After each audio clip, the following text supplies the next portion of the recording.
हर ले सारी पीड़ा उसे तुम राम कहते हैं, हर ले सारी पीड़ा उसे तुम राम कहते हैं, फिर संकट के मोचन को हनुमान कहते हैं, और देखते रहे सारे देवता जब कहीं रक्त ना मिला। कितने हैं पता नहीं, 35 या 36 करोड़ कि हर ले सारी पीड़ा उसे तुम राम कहते हैं, फिर संकट के मोचन को हनुमान कहते हैं, और देखते रहे सारे देवता जब कहीं रक्त ना मिला, इसीलिए रक्तदाता को हम भगवान कहते हैं। तारीफ अपनी करना फिजूल है, तारीफ अपनी करना फिजूल है, खुशबू खुद बता देती है कौन सा फूल है। नमस्कार, अनिल प्रसाद के साथ मैं विकी प्रजापति। अनोखा प्रयास यूट्यूब चैनल में आप सभी का स्वागत है।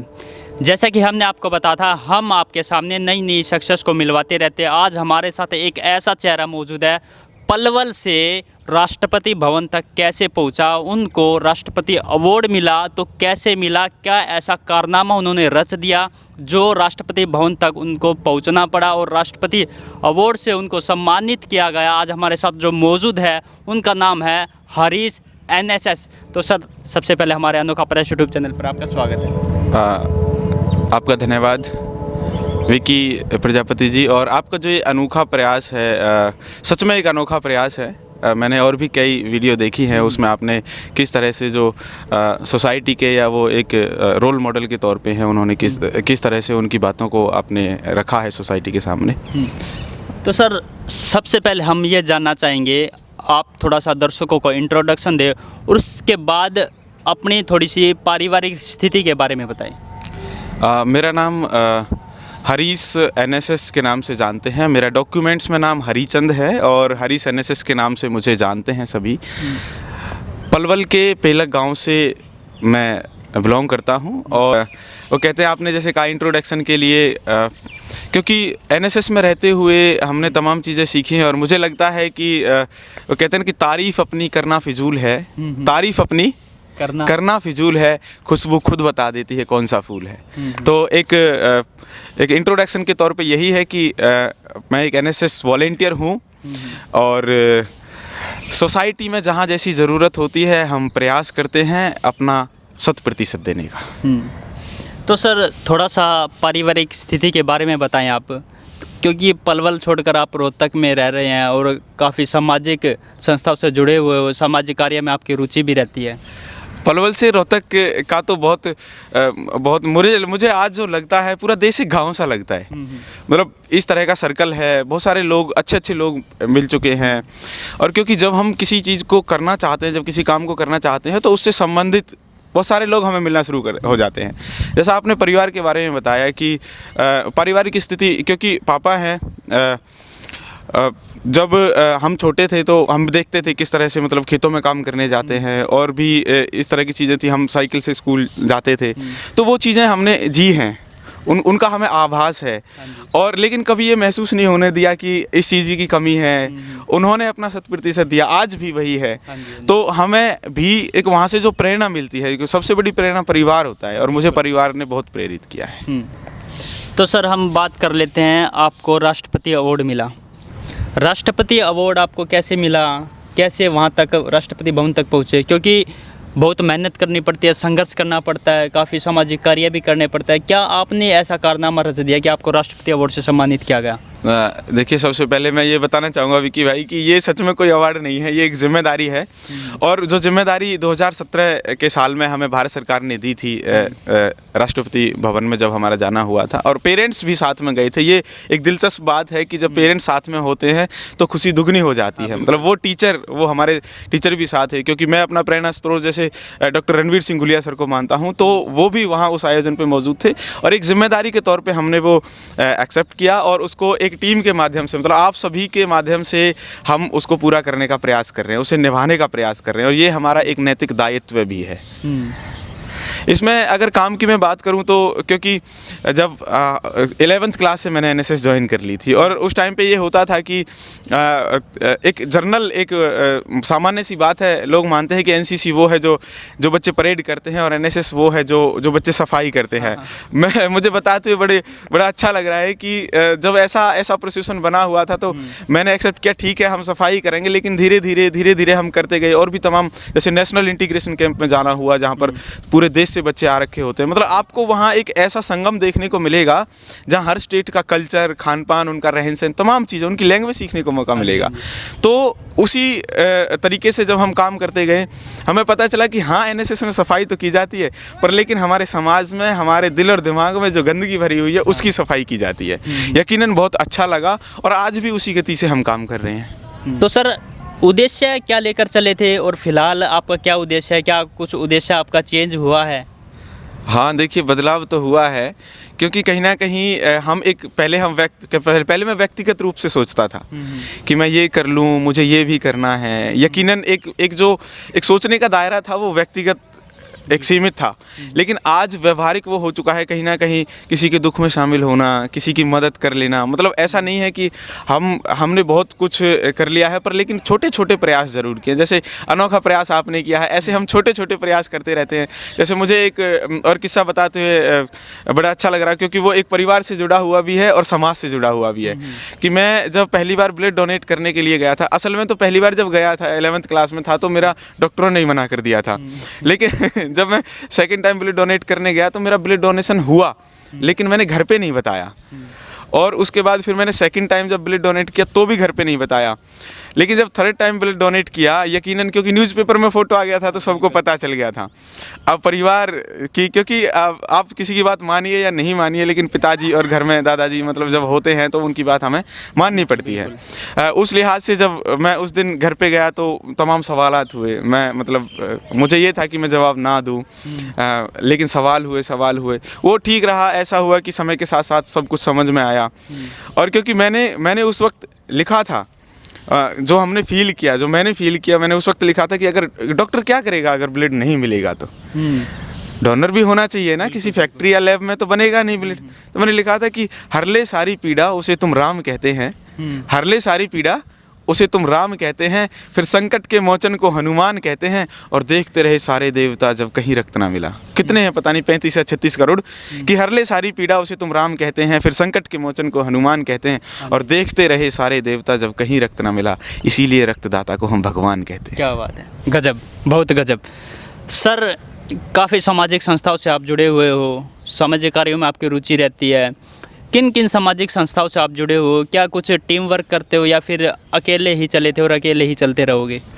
देखिए, मैं विकी भाई ये विशेष तौर पे बताना चाहूँगा, क्योंकि अगर सामूहिक प्रयास हैं, तो सामूहिक कार्य हैं, वो सामूहिक प्रयास से संभव हो सकते हैं।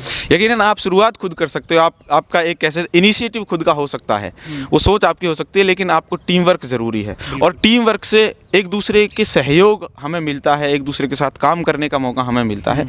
तो वहाँ से हमारी लीडरशिप क्वालिटी इंप्रूव होती है, और वहीं से हमारी डिसीजन मेकिंग पावर, वो स्किल्स है ना जो डिसीजन मेकिंग पावर की, वो इम्प्रूव होती है।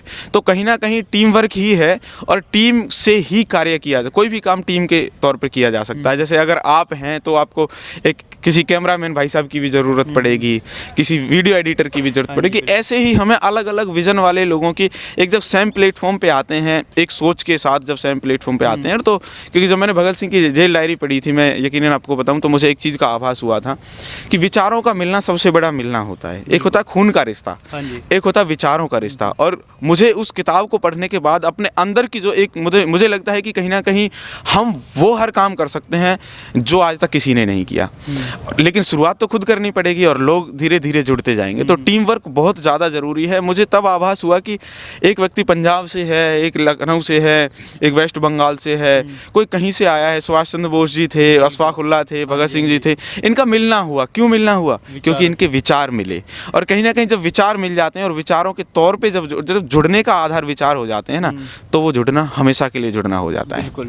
तो मुझे लगता है कि कहीं ना कहीं उसी विचार से एक टीम बनती है, और यकीनन आज टीम भी है। जिस तरह से नवनीत हुड्डा है, आप देखते रहते हो कि तमाम वर्क हम करते रहते हैं, साथ में मिलके करते हैं। विजन होता है, सिर्फ एक व्यक्ति का सोच हो सकती है, लेकिन उसको इम्प्लीमेंट करने के लिए पूरी टीम जुट जाती है, तो मज़ा भी आता है। बिल्कुल।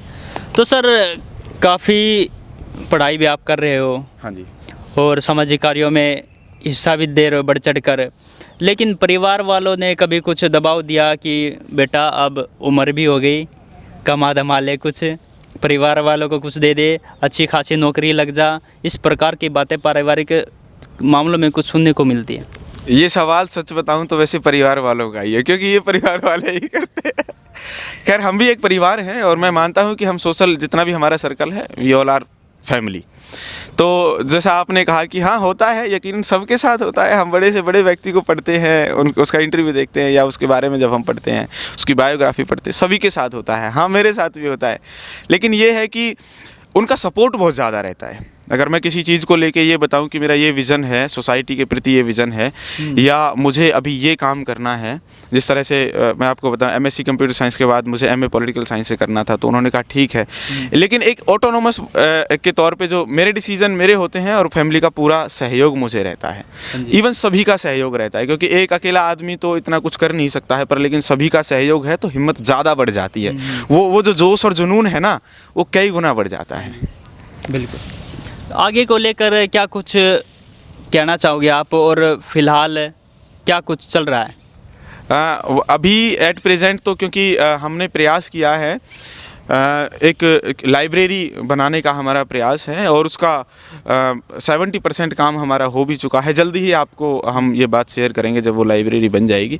और क्योंकि स्लम में बच्चों को पढ़ाने का एक ग्रुप बनाकर, जो हमने हिंट क्लब फाउंडेशन का एक ग्रुप बनाकर, जैसा आपने कहा कि तमाम संस्थाओं से जुड़े हुए हैं, जैसे एनएसएस में रहते हुए हमें एनसीसी में भी काम करने का मौका मिला, नेहरू युवा केंद्र संगठन जो एक विश्व का सबसे बड़ा युवाओं का संगठन माना जाता है, उसके साथ भी जुड़ने का मौका मिला। और इस तरह के आयोजनों में हमें जाने का मौका मिला जहाँ पर बहुत अच्छे आर्टिस्ट आते हैं, जहाँ से हमें सीखने को मिलता है, जहाँ से हमें वो क्रिएटिविटी और डायनेमिक जो एक कहते हैं ना कि एक विचार अगर हमें एक ऐसा मिल जाए जहाँ से छोटे से प्रयास से हम एक कोई सोशल चेंज कर सकें, तो वो तमाम संस्थाओं से जुड़े रहने के बाद हमें मिला। और अभी ये है कि एज ए स्टूडेंट रहते हुए, क्योंकि मेरा डिपार्टमेंट पॉलिटिकल साइंस है और इसी में मुझे आगे पढ़ना है, लेकिन सोशल एक्टिविटीज़ में छोड़ूंगा नहीं।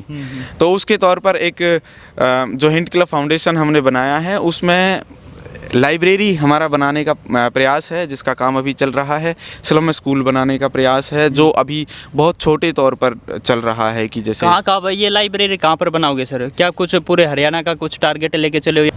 देखिए शुरुआत तो क्योंकि हाँ रूरल डेवलपमेंट का कंसेप्ट है, एक ग्राम विकास का, और क्योंकि जब गांव का विकास होगा यकीन तो देश का। हम तो गांव से आते हैं ना पूरे, और मुझे लगता है कि जो शहर में रहते हैं, मेरा एक सवाल होता है जो शहर में रहते हैं, मैं हमेशा अपने उन दोस्तों को पूछता हूँ जो शहर में रहते हैं, सेक्टर में रहते हैं, ऑफिसर्स कॉलोनी में रहते हैं, कि आपका गांव कौन सा है? फिर वो कहते हैं कि हम सेक्टर 2 में रहते हैं। फिर मैं कहता हूं कि नहीं आप गांव बताइए। फिर वो कहते हैं हम ऑफिसर्स कॉलोनी में रहते हैं। लेकिन कहीं ना कहीं वो गांव से जुड़े हुए रहते हैं, तो मैं यकीनन उनका वो गांव जानना चाहता हूं, या तो उनके पेरेंट्स आए होंगे या वो खुद आए होंगे। तो गाँव से जुड़ा रहना और गाँव की जो एक मैं ये मानता हूँ कि आज भी हरियाणा तो वैसे ही अपने आप में गजब है, जो काम करना चाहता है आपको सपोर्ट पूरा मिलता है, लेकिन आप कुछ ना कुछ करने के लिए तैयार तो होइए। गाँव विकास का हमारा जो रूरल डेवलपमेंट का कॉन्सेप्ट है, उसमें हेल्थ और एजुकेशन का हमने मेन ऑब्जेक्ट लिया है, क्योंकि health and education is must for each and every person. अगर शिक्षा और स्वास्थ्य सभी को मिलेगा तो मुझे लगता है कि वो व्यक्ति आगे कुछ भी कर सकता है, और वो सच में वो कर सकता है जो आज तक किसी ने नहीं किया। तो जहाँ जैसी ज़रूरत होती है, हमारा ये प्रयास रहता है। मैं यही कहूँगा कि हमारा भी वो अनोखा प्रयास रहता है कि हम कुछ सोसाइटी को दे पाएँ, और ये सिर्फ देना हमारी जिम्मेदारी इस वजह से बन जाती है, एक स्वयंसेवक होने के नाते। देखिए हम दुनिया के सबसे बड़े लोकतंत्र देश में रहते हैं, बिल्कुल, और दुनिया के सबसे बड़े युवा देश के युवा हैं। तो हमारी जिम्मेदारी ज़्यादा बढ़ जाती है। अधिकार हमारे 6 हैं, मौलिक अधिकार हमारे 6 हैं, लेकिन मौलिक कर्तव्य हमारे राष्ट्र के प्रति जो कर्तव्य वो 11 है। इसका मतलब अधिकार कम है और हमारे कर्तव्य ज़्यादा हैं। आप कर्तव्य भी निभाइए, अच्छा लगेगा और बहुत अच्छा भी लगता है। तो सर अंत में अनोखा प्रयास यूट्यूब चैनल की टीम को क्या कहना चाहोगे? उससे पहले मैं ये पूछना चाहूँगा आपसे कि राष्ट्रपति जो अवार्ड आपको मिला, उसको प्राप्त करने के लिए क्या कुछ करना पड़ता है? उसको असल में क्योंकि वो एनएसएस का नेशनल अवार्ड कहा जाता है, पहले उसका नाम था इंदिरा गांधी नेशनल अवार्ड। तो क्योंकि इंदिरा गांधी का नाम हटाकर हमारे ही समय पर 2017 में उनका नाम हटाकर ये नेशनल एनएसएस का नेशनल अवार्ड कर दिया था। जनरली इसको राष्ट्रपति अवार्ड इस वजह से बोल देते हैं कि ऑनरेबल प्रेसिडेंट हमारे जो हैं वो इसे देते हैं। लेकिन एक हमारा क्राइटेरिया बना हुआ है, एनएसएस के थ्रू ये मिलता है। तो एनएसएस में क्राइटेरिया बना हुआ है, उसको एलिजिबिलिटी क्राइटेरिया है, उसको हम फुलफ़िल करते हैं, या कोई भी व्यक्ति अगर उसको फुलफ़िल करता है तो वो एलिजिबल हो जाता है, वो अप्लाई कर सकता है। अप्लाई बहुत व्यक्ति करते हैं, पर लेकिन ये ज़रूरी है। आप, मैं यकीनन एक बात ज़रूर कहना चाहूँगा कि आप अवार्ड के लिए काम करें तो हो सकता है आपको शायद ना मिल पाए, लेकिन अगर आप काम कर रहे हैं और लगातार काम कर रहे हैं और सच में काम कर रहे हैं तो आपको अवार्ड भी मिलते रहेंगे, और वो अवार्ड एक ज़िम्मेदारी के तौर पे मिलेंगे। मुझे अच्छा लगता है कि इस तरह की जब ज़िम्मेदारी मिलती है और प्रयास भी रहता है कि टीम के माध्यम से उसको पूरा किया जाए, उसे अंजाम तक पहुंचाया जाए। बिल्कुल। तो सर, अनोखा प्रयास यूट्यूब चैनल की टीम को क्या कहना चाहोगे? मैं सच में ये कहना चाहूँगा, बहुत अच्छा लगा, और मैंने कई इंटरव्यू पहले देखे थे विक्की भाई आपके, और आपकी पूरी टीम को बधाई इस प्रयास के लिए कि आप कम से कम एक जो पब्लिक जो बात है, कहीं ना कहीं सोसाइटी के लिए जो चीज़ें ज़रूरी हैं। मैंने एक छोटे से बच्चे का भी इंटरव्यू आपके चैनल पर देखा था, क्योंकि कहीं ना कहीं एक व्यक्ति का जो मानना ये है कि उसे अच्छाई की तरफ लेके जाना है, चाहे वो किसी भी तरीके से। तो आपने यूट्यूब चैनल के माध्यम से वो खुशियाँ बांटने का काम किया है लोगों के लिए, वो वहाँ तक जानकारी देने का काम किया है जो ज़रूरी भी है।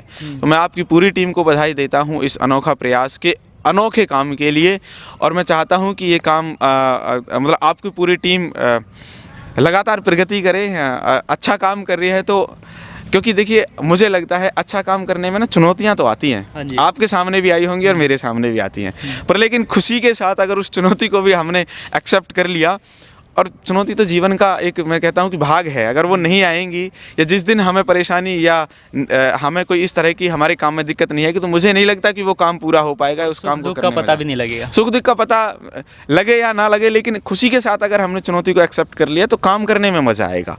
और जब वो काम पूरा हो जाता है ना, जब वो काम पूरा हो जाता है तो ना बल्कि हमें, उन लोगों को भी अच्छा लगता है कि जिन्हें पता ही नहीं था कि ये काम ऐसे भी हो सकता है। तो आपने ये प्रयास किया, हम सब ने ये इस तरह से सोशल चेंज के लिए जो हम प्रयास कर रहे हैं, मैं सभी को बधाई देना चाहूँगा, आपकी पूरी टीम को बधाई देना चाहूँगा।